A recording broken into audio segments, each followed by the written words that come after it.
What's up, YouTube?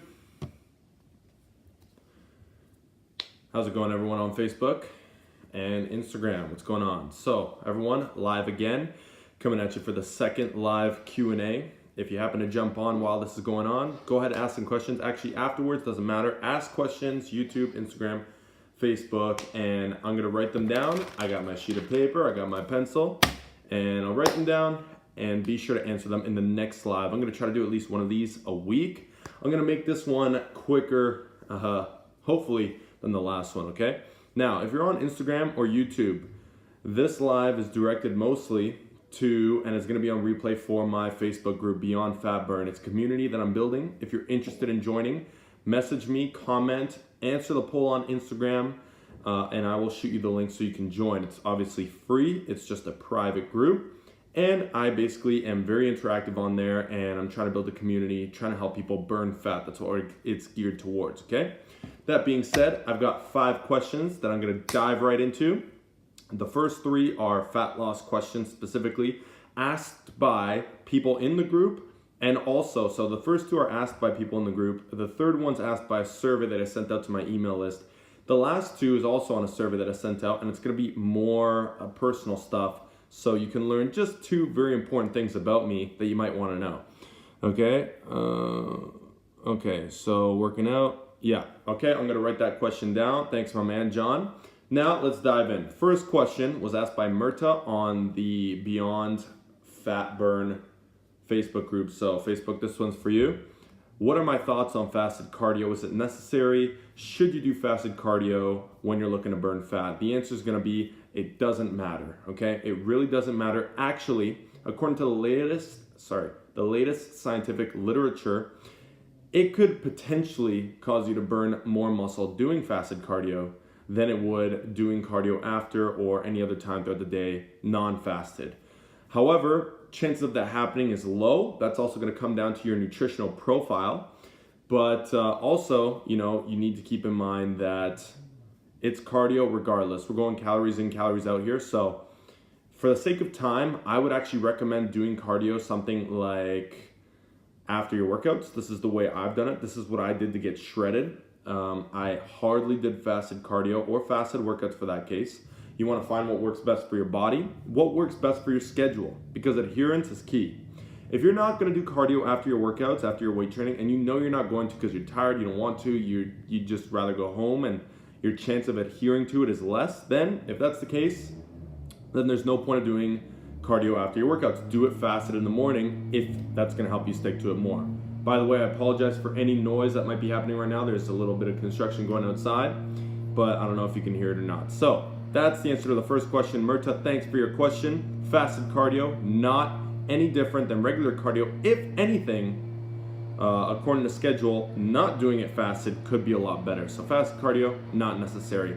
Question number 2, asked by Stephanie of the Facebook group. My apologies, I'm stumbling over my words today. Love you too, Joe. 32 years old and struggled since December with her fat loss. Now, this is a good one because if you follow me on Instagram, I recently ranted about this. That is the keto diet.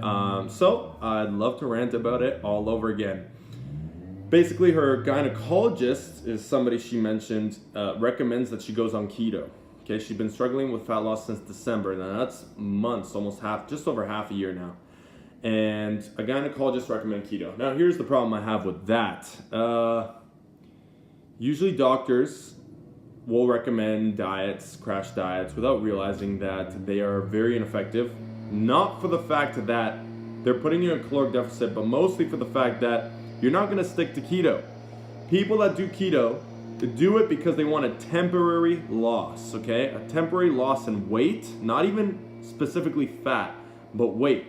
One thing you need to know about keto, okay? Very important, very important. Everybody says this as the selling point for keto. When you go on keto, since you're not eating carbs, you are simply burning fat. This is a load of horse beep, okay? Complete BS, complete BS.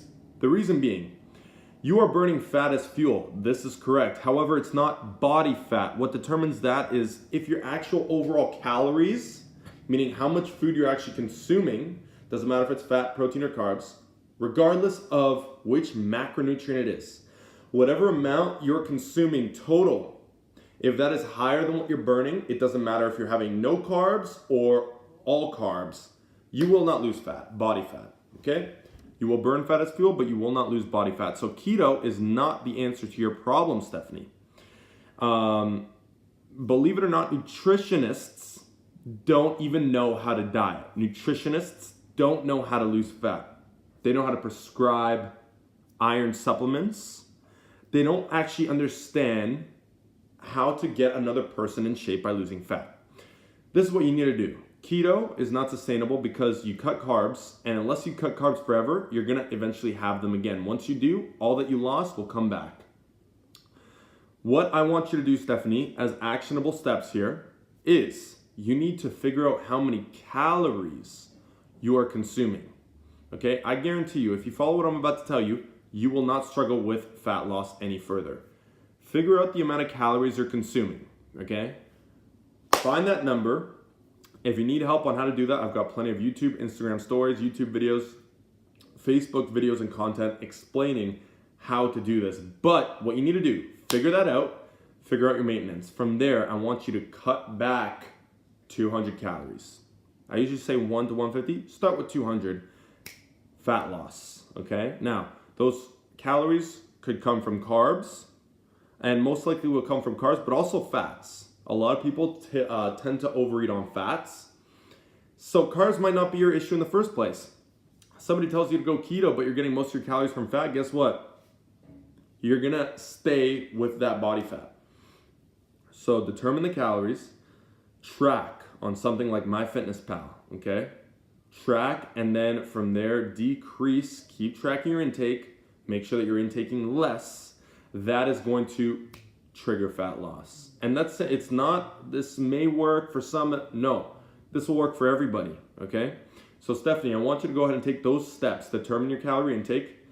Keep protein high, because the most recent literature has shown that higher protein diets, when in a calorie restricted diet, has led to the highest or the best body composition, I should say. So high protein.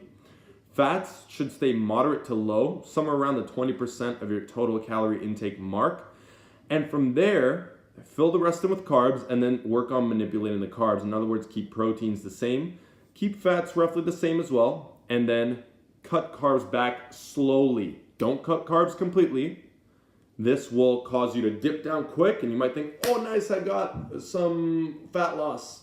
That's not the case, okay? Don't let it confuse you. Ketogenic diet, despite the research that would show, oh, it's good in the, no, it's out of context. The context being the situation we live in will not allow for keto to be sustainable and adherable over time, okay? Thank you so much for your question, Stephanie. I appreciate that. Any other ones, let me know, and I hope that helped. Moving on to question number 3.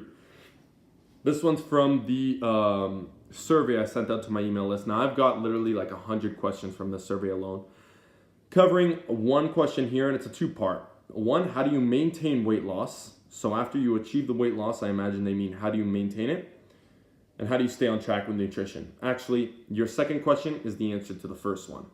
You must stay on track with your nutrition in order to maintain your weight loss, okay? Unfortunately, the saying, if you don't use it, you lose it, or, you know, whatever. If you stop doing it, you're gonna lose it. You can't work out, build some biceps, stop, and expect them to stay there, right? A millionaire doesn't work until he's got $1 million and then stop and expect to keep $1 million, right? You gotta put processes into place to allow for continuity and to allow you to maintain those results, but better yet, maintain those results, improve upon those results over time, okay? The best defense is a good offense. I know you're probably like, what the hell does that even mean? What that means is keep pushing forward, and that's gonna be the best line of defense from gaining any more fat. Once you lose the first 10, shoot for the next 10. Shoot for 5 pounds of muscle gain. Because if you gain 5 pounds of muscle, it's gonna be that much easier to keep that fat off over time. I hope that makes sense. How do you stay on track with your nutrition to do that? Exercise, self-discipline. create the right keystone habits. Okay, my online coaching is based around keystone habits. Things such as weighing yourself on a consistent basis, things such as taking progress photos and measurements to ensure that what you're losing is fat, not weight. Things such as tracking caloric intake. Again, a millionaire must track his expenses, must confront the issue, which is money, or the what they're going after, which is money. Nutrition needs to be tracked constantly. It needs to be watched over. Do you have to be a complete Nazi about it and go strict every single day of your life? Ideally, that would be ideal. However, again, it's not. It's out of context. We're gonna mess up at times. I mess up at times. I recently just came back from messing up for about a week. It happens. You just got to get back on the horse. You got to get back to tracking, and all that will come back off. So again, this all comes from building the habit over time. That's how you stick to your nutrition. Build your nutrition around the correct keystone habits. And just like that, you will be able to maintain it over time. You'll understand how to get back on track if you fall off and how to avoid falling off in the first place. That's question number 3. I'm going to move on to the last 2 questions here. Thanks for everybody that's tuned into my lives on everything. Facebook, Instagram's pretty active. YouTube, I've got 2 viewers, so it's up to you guys. I can't really see who it is, though. Let's see if I click here. I don't want to mess nothing up. Well, thanks for stopping by, everyone. I really appreciate it. The last 2 questions here, personal ones. The first one, what is it that motivated me to take a career path in fitness? This one, there's a long backstory to it, but essentially after I got into fitness myself and I realized how passionate I was about it, it was funny. It kind of just came out organically. I was so passionate about it that it kind of rippled into everybody else around me's lives, and people were like, hey man, like, I see what you're doing. I kind of want to jump in and see if, I can join in on what you're doing. This working out thing seems kind of cool. It looks like you're building strength. You're on the football team. It looks like you're getting bigger. You're getting stronger. You're getting faster. And it looks like it's a lot of fun because I was so passionate about it. So, I apologize about the sound, by the way, on my iPad. I'm trying to speak loud, but I hope everybody else's sound's all right. I'm going to see if I can fix that for the next live on YouTube. Again, that's how it began. I had a bunch of friends that joined me on workouts when I was in high school, and I would go with them to the gym. I would convince people. All of my friends around me said, guys, come to the gym with me. Make some gains. Make some damn gains with me, Get shredded with me. I didn't know what I was doing at the time, but I knew more than the people around me, and I just had this desire to help them. And all of a sudden, I realized, wait a second, I can make a living out of this. I can make a living out of helping. It just came so naturally to me. It came so natural to me to help others better themselves in fitness. And even before I knew a lot, I was still able to help others get into the lifestyle. Some of those people are ahead of where I am now. They're not trainers. I still kept up on the knowledge game, but a lot of them still stick to it today, and I'm very grateful to have been able to be a part of their journey, and I just want to help so many people. Last question, everyone. This question is very important to me, and I think it should be important that everybody out there answers this question for themselves, and then I'll wrap up the lives keep it under 15, hopefully, if I can. The question is, what scares me? This is a very important question. What scares me is 2 things in life. The first thing that scares me is being average. Being average scares me more than anything, okay? Ever since I was a little kid, I always told my parents, I said, if I ever am like you guys, in the sense that, obviously, my parents are amazing, the best people I know, but if I ever woke up, went to work, came home, went to sleep, woke up, went to work, with this same thing, doing the same job, I told them I would kill myself. I will commit suicide if I ever had a basic routine like that. If I ever found myself in the rat race, I would sooner end my life than live through that forever. So I am more scared of being average than anything, and that is the exact reason why I'll never be average. So I challenge you to figure out what scares you, to push you and motivate you in the opposite direction. Last thing that scares me is this. The last thing that scares me is being done with my time here on this planet without touching enough people, helping enough people. Okay, my goal is ridiculous. So ridiculous, I almost don't want to say it. I will share it soon, but I did say I wanted to change 10 million lives. I wrote it in my book, all that stuff months, over a year ago. I wanted to change 10 million lives. That's not enough. 10 million people is not enough. So my fear is to die before I've helped enough people. To die before I see a change that I've made on this planet. That change is improving people's physical bodies, because I know that and the habits that are formed from improving, burning fat and improving your quality of life, the effects it's had on my life and the way it's changed and transformed who I am will literally change and transform the world if it touches and reaches enough people. And I think that my approach is so unique. My standpoints on things are so much more unique than anybody else's out there. And it's easy to say that, but you'll see as the content comes out, my approach, my ability to help people and coach people will surpass everybody's out there. And I hope the best for all the other coaches out there, because we're all trying to do the same thing, and I appreciate you. That is the two things that scare me. I challenge you all to figure out what scares you the most. It could be dying from, or it could be, being obese. If that's the case, good. That motivates you to move the opposite direction. Now find out how you're going to get there. Create a plan.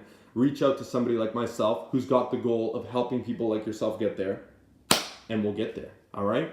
Everyone, that's it for the live. I appreciate all of you. Facebook, my new group. Remember, Instagram, YouTube. If you guys want to join in on the fun over at my Facebook group, we've got about 38 members. I started the group maybe a week ago. 38 members, and it's growing every day. It's going to be a massive community eventually with insanely helpful content and constant lives like this. If you guys enjoy the live videos, please let me know, and I'll be sure to come out with at least one a week. Okay, maybe even one a day. Who knows? Depends on how much I want to 10x my actions, right? So again, thanks everyone. Thank you so much for your questions. Any other questions, please let me know. I'm going to write them all down. I got a couple on Instagram. I think I got one on YouTube there. Any questions, feel free to shoot them off to me, DM, email, Facebook. I got you covered, right? This is John Mango, Beyond the Iron. We're looking to take your fitness and nutrition further so you may change your life forever. Remember, you may change your life. That all depends on whether or not you run with this advice or you don't. It's up to you. Thanks again, guys. Now I'm signing off. Take care. Hope you all have a great day. And I'm just going to end these. This is always the kind of awkward part. Cheers. I'm out. Instagram and YouTube. Saved y'all for last. Take care, guys.